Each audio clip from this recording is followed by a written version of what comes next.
안녕하십니까. 기적의 TV 상담받고 대학가자 오늘 특강을 맡은 과학탐구 영역의 화학을 담당하고 있는 태간지 김원주입니다. 여러분들 벌써 새해가 밝은 지 벌써 15일 정도 지났습니다. 시간이 굉장히 빠르죠. 여러분들 벌써 고3 학생들 같은 경우, 예비 고3 학생들 같은 경우는 이미 아마 수험 생활에 벌써 돌입했을 거예요. 벌써 수능 준비를 시작했을 거고요. 재수생학원에서도 이미 선행반이 벌써 진행되고 있습니다. 여러분들 새해가 되면 항상 새로운 마음가짐으로 새로운 목표를 삼는데 특히 수능을 앞둔 수험생들은 남보다 좀 각별하죠. 굉장한 목표를 세우고 거기에 뒤질까 해서 조금이라도 막 누구한테 지면 어떡하지? 무지막지하게 노력합니다. 일단 여러분들이 계획한 대로 잘 가고 있을 거라고 생각되는데요. 이유는 아직 시작한 지가 얼마 안 됐죠.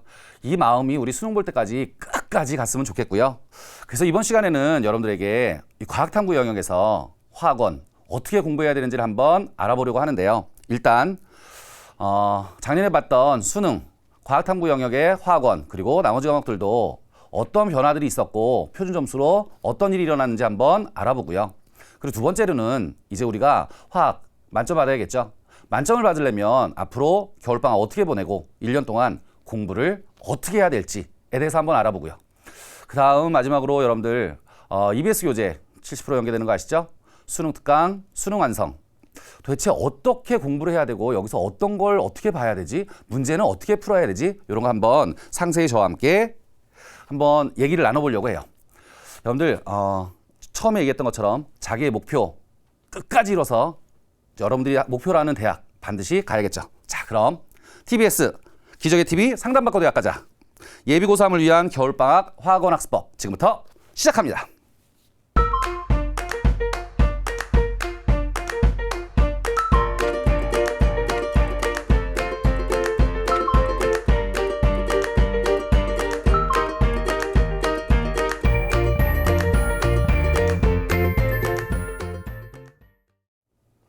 자, 이제 우리 먼저 2016 수능, 보통 우리 2016이라고 표현하죠. 10년에 봤던 그 수능 문제 어떻게 됐는지 한번 분석 한번 잠깐 해볼게요. 지금부터 제가 구형수는 그냥 말로 표현해 드릴 텐데 여러분들이 아실 거예요. 작년 수능에서 1교시 봤던 국어 영역이 굉장히 어려웠다고 돼 있어요. 그래서 국어를 학생들이 막 어려워하니까 뒷시간들은 계속 어렵게 느껴지는 거죠. 일단 평가원에서 발표한 채점 결과를 분석해보면 일단 표준 점수로 봤을 때 1등급을 기준으로 해볼게요. 국어 A형은 130점이었고요. 국어 B형은 129점이었습니다. 129, 130. 수학 A형은요. 136점, B형은 124점이었어요. 그리고 영어는 130점으로 나타났습니다. 이걸 보면 표준 점수로 환산했을 경우에 여러분들 알죠? 표준 점수로 쓰고 뭐 굉장히 많은 걸 쓰죠. 과학탐구 영역은 나눠보면 약 7가지 정도를 쓰고 있어요. 대학에서. 내가 어느 대학을 어떻게 했냐에 따라서 표준 점수가 막 바뀌게 되죠. 일단 만점자들을 보면 국어 A형은 0.8%, B형은 0.3%, 수학 A형은 0.31%, 수학 B형은 1.66%. 이과가 좀 세죠? 영어는 0.48%였습니다. 구형수가 이랬었거든요. 그렇다면 과학탐구 영역은 도대체 올 수능에서 어떻게 나왔는지 한번 화면 보면서 설명해 드리겠습니다. 자, 화면 보시죠. 화면에 보시면 나온 것처럼 여러분들 거기에 원 과목들을 쫙 써놨어요. 물리원, 화학원, 생명과학원, 지구과학원. 거기 보시면 일단 만점자, 만점 굉장히 어렵죠. 여러분들 일단 1등급을 기준으로 한번 해보자고요. 1등급을 기준으로 하면 물리원 같은 경우는 1등급이 66점이었어요. 물론 표준 점수로요. 화학원은 64점이었고요. 생명과학원은 68점이었고요. 지구과학원은 67점이었습니다. 거의 비슷비슷하죠. 그런데 여기서 문제가 이거예요. 메뉴에 보이는 만점. 만약에 만점은 맞았을 경우에 표준 점수로 환산했을 경우 한번 보세요. 물리원 72점이었고요. 화학원 67점이었고요. 생명과학원 76점이었어요. 가장 막강했죠. 지구과학원 72점입니다. 여기서 보면 저 같은 경우는 이제 화학을 담당하고 있으니까 화학의 만점이었을 경우에는 다른 원 과목에 비해서 표준 점수가 살짝 낮았어요. 이건 쉽게 얘기하면 문제가 굉장히 쉬웠다는 거고요. 다르게 얘기하면 화학을 잘하는 학생들이 굉장히 많다는 뜻이죠. 그러니까 문제가 쉽게 느껴지니까 만점자들이 많으니까 점수가 낮게 나올 수 있는 거죠. 그러면 이어서 투과목 한번 볼까요? 이 투과목은 여러분들 여러분이 생각하는 것보다 상당히 어려웠습니다. 자, 물리2, 화학2, 생명과학2, 지구과학2가 나와 있는데요. 거기 보면 1등급을 기준으로 하면 63, 64, 64, 64. 골고루 비슷했죠, 1등급에서는. 그런데 거기 만점을 보세요. 63점, 68점, 65점, 64점. 화학2가 68점으로 다른 과목에 비해서 만점을 맞았을 경우에 표점이 굉장히 높았었습니다.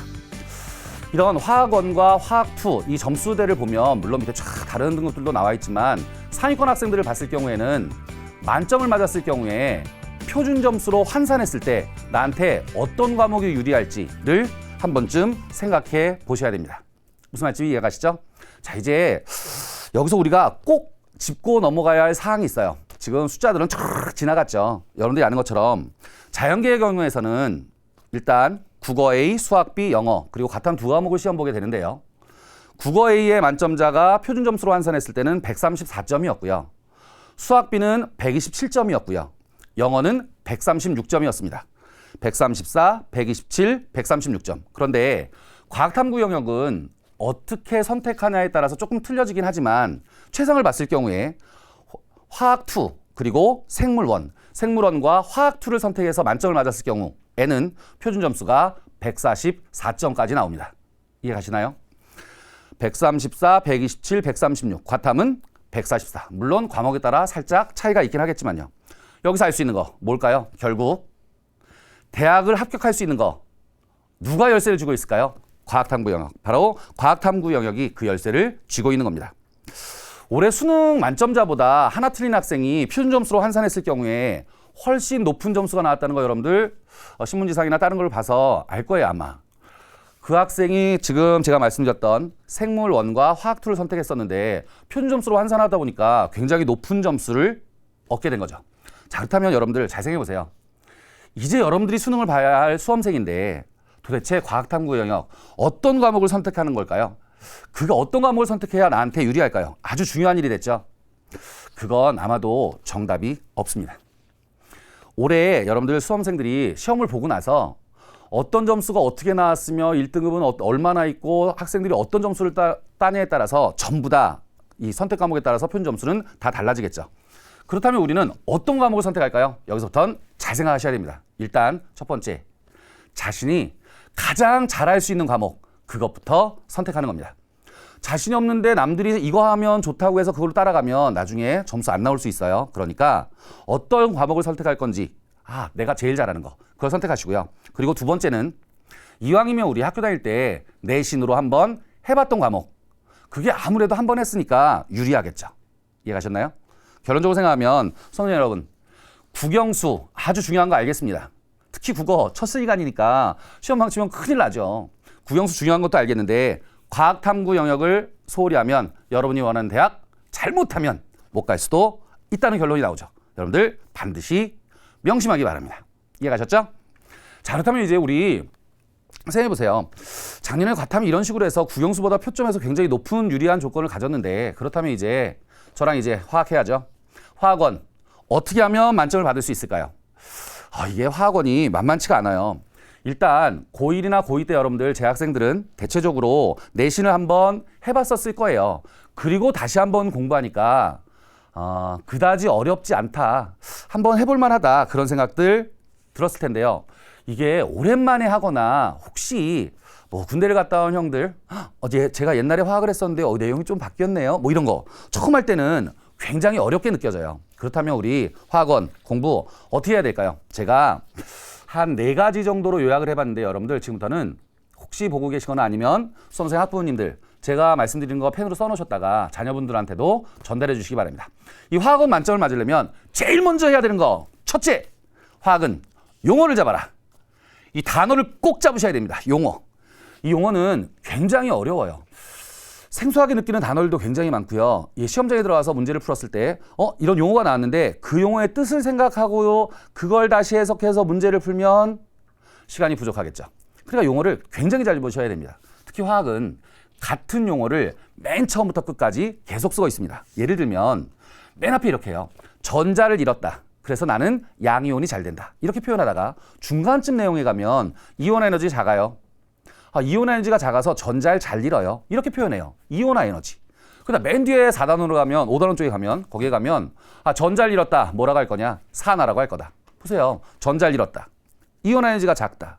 산화된다. 결국 같은 뜻이죠. 그러니까 여러분들은 전자를 잃었다, 이온화 에너지라는 단어, 산화라는 단어, 그 용어에 익숙치 않으면 결코 만점이 나올 수 없죠. 그리고 공부하기도 아주 어려워집니다. 무슨 말인지 이해가셨죠? 화학에선 첫 번째 해야 되는 거 용어 잡으셔야 됩니다. 자, 그렇다면 두 번째로 해야 되는 거 뭘까요? 아주 중요한 것 중에 하나인데요. 소제목을 암기하라. 이 제목 암기한다는 게 여러분들 이런 거예요. 여러분들 공부하시는데 이렇게 해요. 이 시험 문제 뭐야? 화학이요. 생물이 아니네. 이거. 어디서 나왔어? 저기 뒷부분이요. 이렇게 하는 게 아니에요. 그렇게 하면 시험을 보다 여러분들 자꾸 속아 넘어가게 돼요. 그 단원에서 속아 넘기는 내용들이 있죠. 그걸 잡으려면 여러분들은 소제목을 반드시 암기하셔야 됩니다. 예를 들면 이런 거예요. 화학원에 이 단원이 개성 있는 원소로 되어 있는데요. 제일 처음부터 이렇게 나가는 제목을 머릿속에 쫙 그려보시는 거예요. 맨 처음에는 원자 모형이다. 발견한 사람들 나온다. 두 번째는 핵을 배운다. 거기선 질량수, 동위원소구나. 세 번째는 전자가 어떻게 있어? 수소 가지고 스펙트럼 찍어볼까?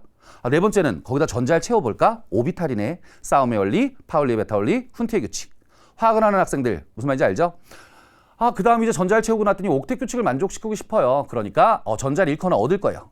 뭐가 바뀌죠? 반지름. 이온 반지름, 원자 반지름. 맨 마지막에 가면 이온화 에너지, 전자 친화도, 전기 음성도, 용어 싸움하죠.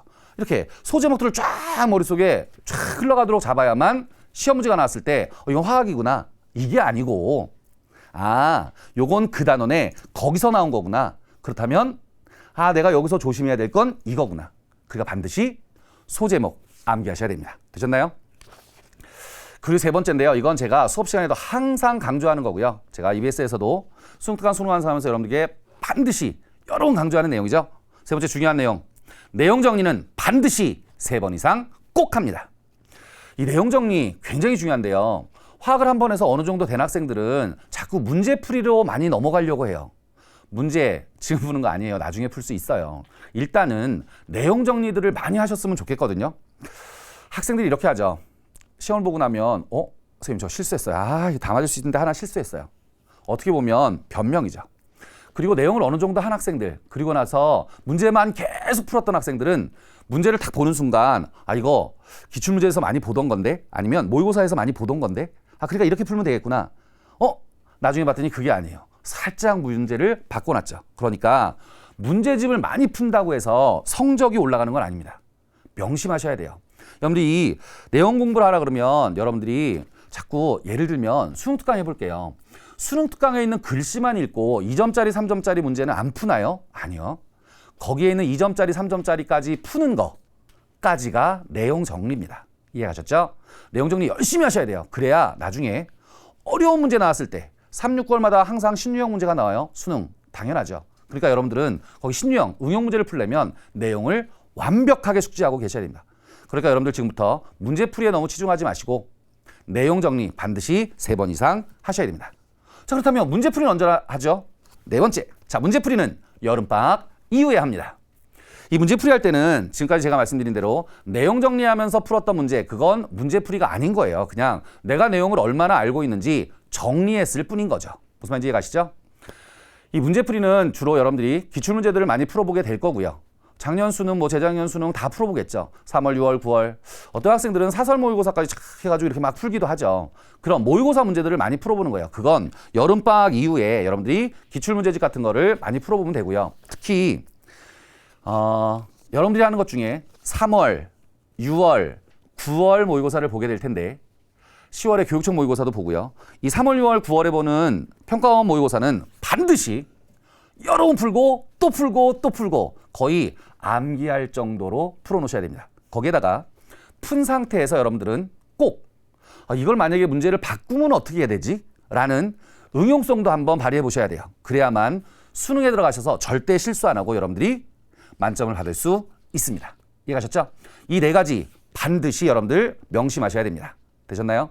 살짝 한번 정리해 볼게요. 1번 용어, 2번 소제목, 3번 내용 정리 3번 이상 한다. 그리고 4번째로는 문제풀이는 여름방학 이후에 하자.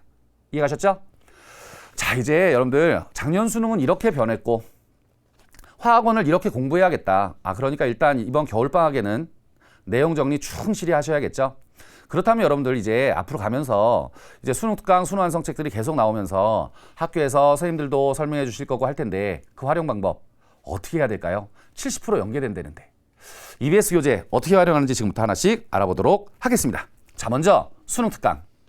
이 수능 특강은 내용책이에요. 문제집이 아니고 내용책이고 내용을 공부하면서 그 안에 내용들을 싹 정리하고 내가 내용을 얼마나 아는지 2점짜리, 3점짜리 문제를 풀면서 확인하는 책입니다.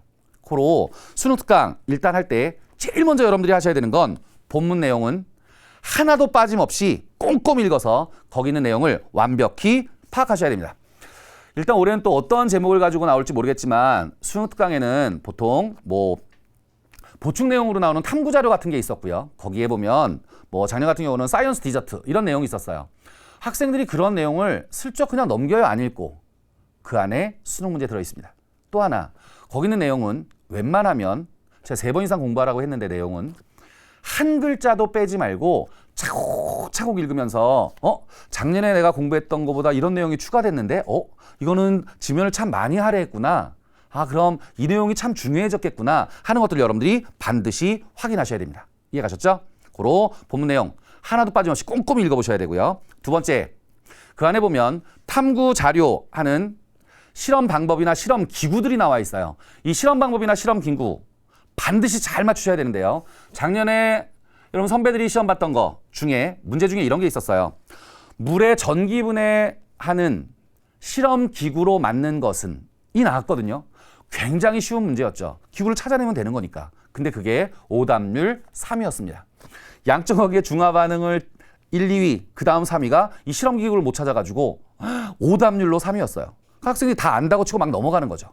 그 안에 답이 있었는데. 고로 여러분들 교과서나 아니면 특히 수능 특강에 있는 탐구 자료에 있는 실험 기구 같은 것들은 반드시 눈에 익혀서 꼼꼼히 파악해 놓으셔야 됩니다. 되셨나요? 자, 이제 세 번째로 그 안에 보면 이제 내용이 끝나고 나면 2점짜리, 3점짜리 문제들이 있거든요. 이 2점짜리, 3점짜리 문제는 최소한 2번 이상은 풀으셔야 됩니다.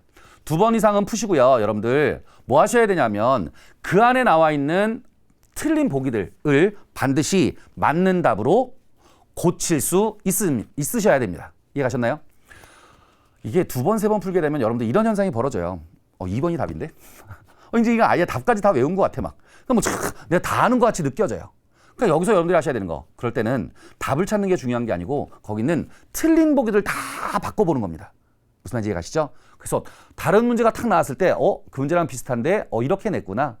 속지 않을 수 있죠. 속지 않기 위해서 여러분들은 틀린 답을 다 고치면서 푸셔야 됩니다. 그리고 마지막으로 내용이나 문제에 있는 모든 그림이나 그래프, 도표들을 꼼꼼히 확인하셔야 됩니다. 예를 들면 이온화 에너지 그래프 있죠? 수해, 리베비시 노블레, 베비, 노, 말, 인황 이런 거. 그런 그래프 같은 건 눈에 아주 잘 익혀 놓으셔야 됩니다. 그 그래프들을 이용해서 시험 문제가 나올 테니까요. 무슨 말인지 이해가셨죠? 수능 특강은 이런 식으로 여러분들이 활용하시면 되고요. 이제 수능 완성 활용 어떻게 할까요? 수능 완성 책은 문제풀이 책입니다. 문제풀이 책이니까 개념을 꽉꽉 잘 잡아서 2-3번 잡았다면 이제 문제풀이 기출문제 풀기 전에 수능 완성을 통해서 여러분들이 기출문제를 풀어가는 거예요. 일단 첫 번째 거기 있는 문제들은 최소한 2-3번은 푸셔야 됩니다. 수능 완성과 수능 특강과 똑같은 얘기죠. 이게 용어 하나 잘못 봐가지고 틀리거나 실수하는 경우가 있으니까 반드시 2-3번 반복해서 푸시고요. 두 번째로는 신유형 문제들이 나올 텐데 그 유형 잘 익혀 놓으셔야 됩니다. 이 신유형이라는 게 이런 거예요. 이런 문제 나왔었는데 이거 좀 살짝 바꿔놨는데 이거 어떡하지? 이런 거. 그 신유형 문제 잘 익혀가지고 잘 생각해보세요. 시험 문제 똑같이 안 나와요. 유형을 살짝 바꿔놓지. 그러니까 여러분들은 신유형 이런 거 나왔구나. 그리고 뒤에 가면 어려운 문제들이 있어요. 이 어려운 문제들은 정말 여러 번 반복하셔가지고 문제 유형을 다 암기하도록 하셔야 됩니다. 그래서 비슷한 유형이 나왔을 때 그 문제를 다 풀 수 있게. 이해가셨죠? EBS에서 나오는 수능 특강이나 수능 완성은 여러분들이 최소한 2-3번씩 풀어서 몇 페이지 몇 번째 어디에 있는데 밑에 쪽에 내용이 있는데 이 정도까지 될 수 있을 정도로 여러 번 반복하셔야 됩니다. 이해가셨나요? 자, 그렇다면 이제 우리 수험생들 제가 지금까지 한 20분 동안 여러분들 굉장히 빠른 속도로 말씀드렸는데요. 일단 작년에 이렇게 변했어. 그러니까 나는 어떤 걸 선택해서 가지? 앞으로 공부를 어떻게 하지? 이렇게 하면 되겠구나. 그럼 EBS 교재들은 어떻게 활용하지? 이런 것들 중점적으로 잘 봐야겠구나. 여기까지 말씀드렸어요. 일단 여러분들 3월에 첫 모의고사를 볼 텐데요. 그때까지는 여러분들 마음 흔들리지 말아야 되고요. 특히 수능 때까지 무더운 여름 흔들리지 않고 계속 가야 됩니다. 마지막으로 여러분들 아주 중요한 건데요. 이건 오늘 얘기하는 거에 아마 핵심일 수도 있습니다. 여러분들 예비 수험생들 마음가짐 어떻게 가져야 될까요? 전략 어떻게 꾸며야 될까요? 이건 아마 수험생을 둔 부모님들도 마찬가지일 텐데요. 저도 작년까지 수험생의 학부모였습니다. 저도 그런 마음가짐이 굉장히 어려웠었는데요. 여러분들 반드시 수험생들은 특히 이 마음가짐 가지셔야 될 거예요. 일단 첫째, 마음 닫지 마세요. 화학의 만점으로 가는 가장 좋은 방법 뭘까요? 일단 할 수 있다는 마음가짐입니다. 이거 어떡하지? 어려워. 선생님이 말씀하시는데 못 알아듣겠어. 너무 어려워. 이거 어떡하지? 이렇게 마음을 닫으면 성적 안 나옵니다.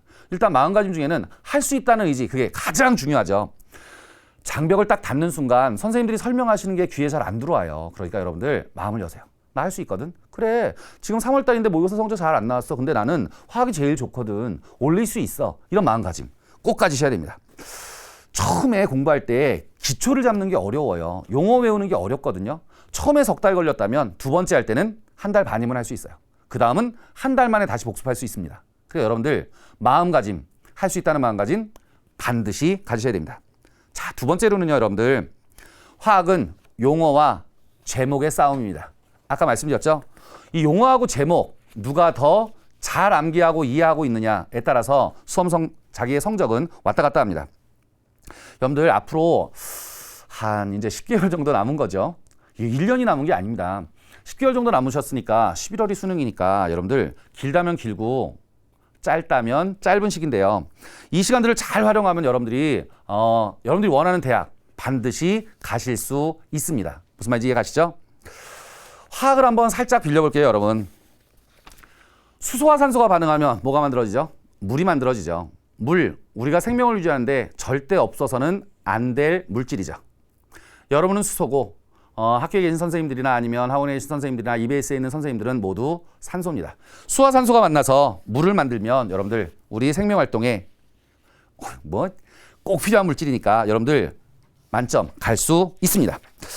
여러분들 마음가짐은 정말 굉장히 중요한 거기 때문에 여러분들이 잘 생각하셨으면 좋겠고요. 여기서 살짝 한 1분 동안 저만의 노하우를 살짝 알려드릴 테니까 요건 잘 아셨다가 잘 활용하시기 바랍니다. 요건 그냥 제공 한번 살짝 말씀드려 볼게요. 1번, 이건 제가 알려드리는 만점 전략이에요. 첫째, 수능특강 잘 활용하자. 이해가셨죠? 수능특강 70% 연계돼요. 수능특강은 내용, 문제 모두 잘 활용하셔야 됩니다. 이해가셨죠? 둘째, 3월, 6월, 9월 모의평가 문제는 거의 암기하다시피 외워놓자. 이해가셨나요?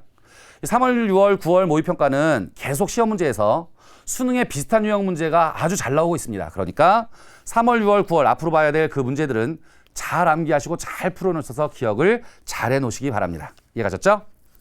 자, 이제 세 번째로는 어려운 문제들은 풀이 방법을 암기해서 아예 시험장에 딱 들어가자. 이거 어떻게 풀지? 가다가 펜이 막히면 그 다음 못 풀어요. 그러니까 여러분들 어려운 문제들은 아예 암기하시는 겁니다. 이해가셨죠? 자, 마지막으로 시험 볼 때 너무 어려운 문제들은 풀지 말고요. 가벼운 마음으로 정리하세요. 일단 아는 것만 먼저 잘 맞추시고요. 그 다음 어려운 문제는 나중에 풀어보는 겁니다. 이해가셨죠? 요 네 가지는 제가 만점 전략으로 가지고 있는 저만의 비법입니다. 이해가셨죠? 여기까지 우리 이제 한번 훑어봤는데요, 여러분. 화학 공부 어떻게 할지 이해가셨죠? 자, 그렇다면 지금까지 강의한 내용 한번 되짚어 보겠습니다.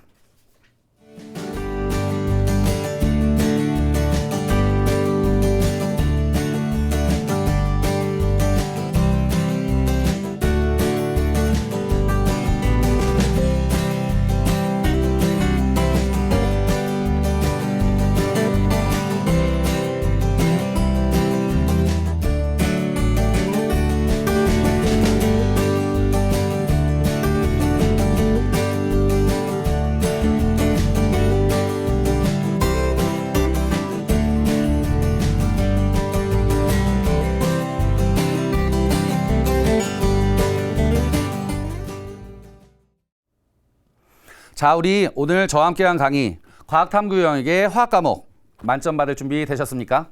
이제 출발선에 수험생 여러분 서 있습니다.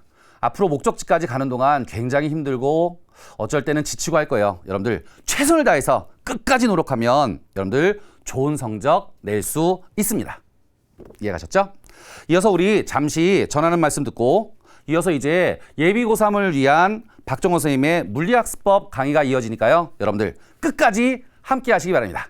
지금까지 화학강사 김원주였습니다. 감사합니다.